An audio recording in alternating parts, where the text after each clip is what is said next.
Hello everyone. Welcome to our second lesson on Introduction to Swift course. Our topic for today is data types. What is a data type? We use data type to store and manipulate the data inside of the variables that we created. Swift have 5 basic data types. Those data types are string, that is just a piece of text, integer, that is a whole number, it can be positive or negative, and we have boolean, that is simply true and false. We have float, that's decimal numbers, and we have double, that is a decimal number but it's a bigger amount of decimal numbers. Without further ado, let's just go to our playground. Once we open our playground, the first line of code we're going to see is this one here. This is basically a string. This is a variable that has been created or instantiated. So this variable here has a data type of string. We cannot see it here because Swift is a super intelligent language. It really knows already what kind of data you're storing. So what Swift is doing is getting the data that you gave to it. Then you're going to figure out what kind of data type is this.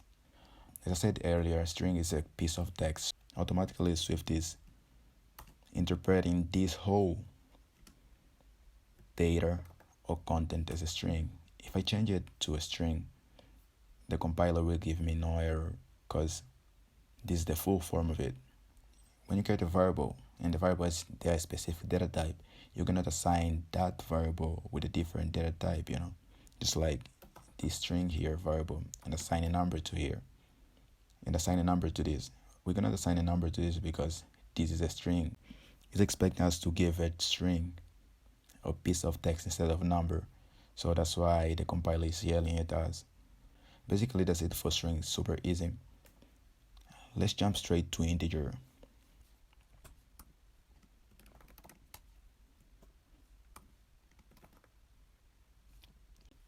So basically, integer is just a whole number.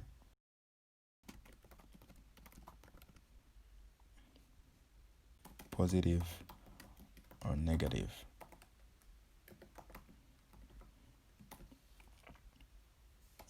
Let's create a variable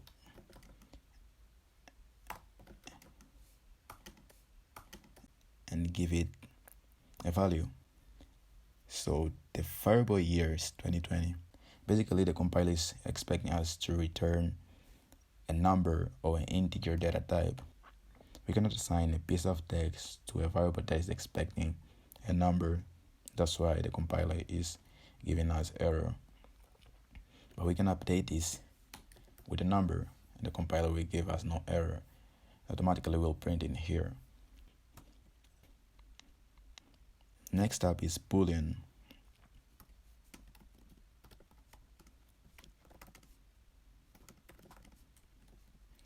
Basically, boolean is a variable that has only 2 statements, true or false.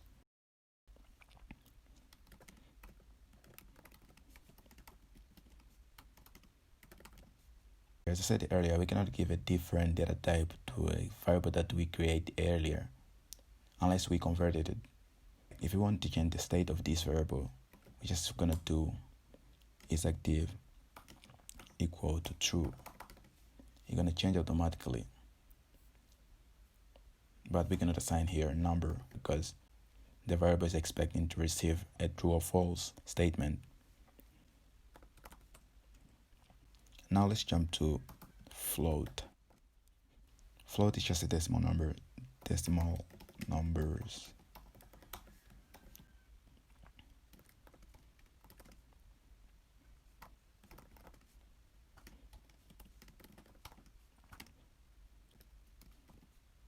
Float is a decimal number with at least 6 characters. Let's go to the last one, that is double.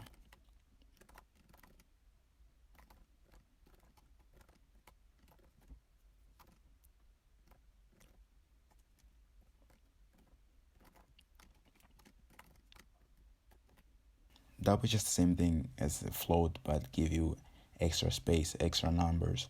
In case you want to use more decimal numbers, double has a lot of room. If you are looking for something that has a lot of decimal places, you can use double instead of float. That's the only difference. They're basically the same thing with just an extension on the double side. So that's it for this video. If this video helped you in any way, don't forget to subscribe. And I'll see you soon in the next video.